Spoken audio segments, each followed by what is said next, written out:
Le livre parle du coaching avec la médiation des chevaux. C'est-à-dire qu'on a un assistant, on a un partenaire fantastique qui est le cheval. Le cheval est un expert de l'intelligence collective.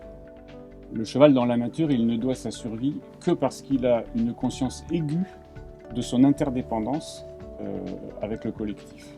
Et donc le cheval est un maître absolu, bienveillant et proposant de cette intelligence collective naturelle. Alors que l'homme a créé des intelligences collectives un tout petit peu artificielles qui montrent quelquefois leurs limites, voire leurs dérives délétères. J'en veux pour preuve en fait tout ce qui est, par exemple, l'intelligence émotionnelle. Donc, comme le leadership l'a été pendant un moment, c'est un mot valise aujourd'hui. On met beaucoup de choses derrière l'intelligence émotionnelle, mais les scientifiques et les doctorants se sont penchés sur la question et on commence à bien cerner les compétences de l'intelligence émotionnelle, ce qui est intéressant. Sur l'intelligence émotionnelle, le cheval est extrêmement moderne parce qu'il va directement à la communication par les émotions. On peut tout aborder à l'aune de l'équicoaching avec le cheval, que ce soit des problématiques personnelles ou des problématiques d'entreprise et donc de groupe, de cohésion. Donc en fait, l'équicoaching, ça a un résultat immédiat à effet durable.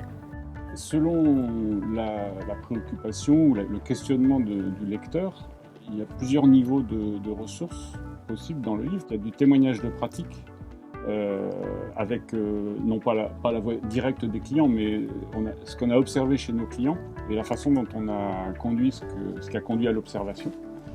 Il y a un mode plus, académique avec du décryptage, c'est-à-dire qu'est-ce qui se joue entre le coach, le cheval et le client. Donc on a plus du théorique, du méthodologique, et puis quelquefois on se prend à partager des réflexions un tout petit peu plus philosophico-sociétales sur finalement quel est le rôle du cheval dans tout ça, au-delà d'être un médiateur pour le coaching. Moi, je dirais que ça s'adresse en fait à tous ceux qui ont des responsabilités dans les organisations et qui essaient de faire progresser les relations humaines au sein d'un collectif. Donc à ce titre-là, ça s'adresse aux dirigeants, aux managers, aux responsables des ressources humaines, leurs prestataires éventuels, les coachs. Des personnes qui sont soit en position d'en bénéficier eux-mêmes, et qui vont sentir qu'il y a quelque chose à aller chercher par là, qui n'est pas forcément dit, et soit des prescripteurs, des personnes qui sont à la recherche de modalités de formation ou de développement. Sachant que l'équicoaching s'adresse aussi à tout un chacun qui a envie de mieux se connaître ou mieux appréhender sa façon d'être à soi-même, aux autres et ses façons de faire.